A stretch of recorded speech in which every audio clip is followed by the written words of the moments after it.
Fear is a reaction. Courage is a decision. This is a quote that I use quite regularly because there's just so many ways to deal with it.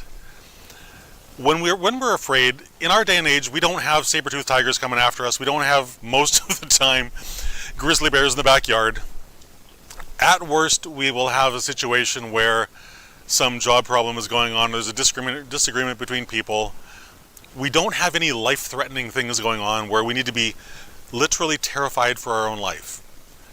What we do have, of course, is a real problem with individuals who want to use fear as a weapon in order to make us more compliant, to force us to do the things that we know are wrong, that they know are wrong, but that they have an agenda for some reason. So, whenever you find yourself in a position where someone is trying to make you afraid, be that of COVID, be that of losing your job, be that of I've heard cases of where people want to take children away from parents because the parents refuse to comply with nonsensical, stupid edicts. These are terrifying situations in an individual's life. And if you're one of those individuals, then I would encourage you with all my heart to stand tall and be courageous in that moment. Because the last thing you want to do is reach the end of your life knowing that you could have stood up and didn't. That you could have stopped it and didn't. That's a terrifying way a terrifying thing to look back on over our lifetime. Like we all live with regrets, don't get me wrong. That's just a function of being a human being.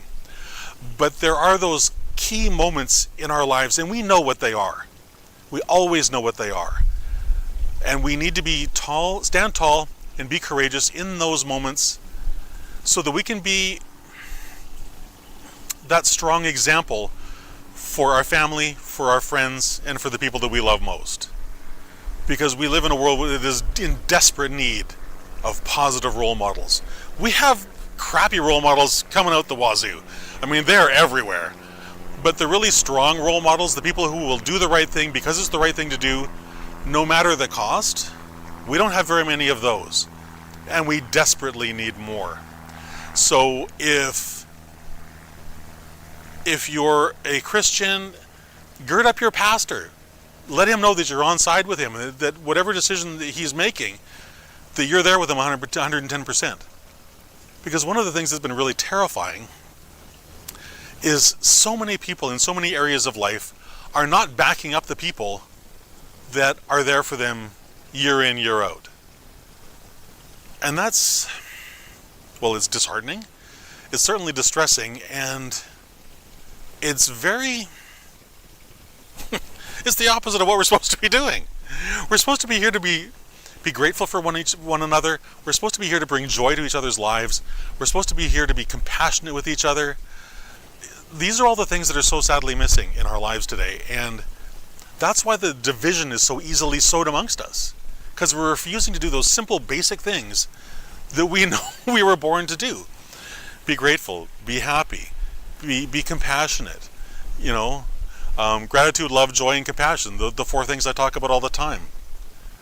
If you take a moment and be courageous, and the next time someone is trying to make you fearful, just express gratitude for something to throw them off, because it certainly will. I'm so grateful that you're so concerned about my life that you think I need to stop doing whatever this is. I'm grateful that you have that concern for me, but I disagree, and I'm going to do this thing because it is the right thing to do for me, my family, and the people I care about most. And then just let them blubber away, because that's all they'll be able to do. That's all they'll be able to do.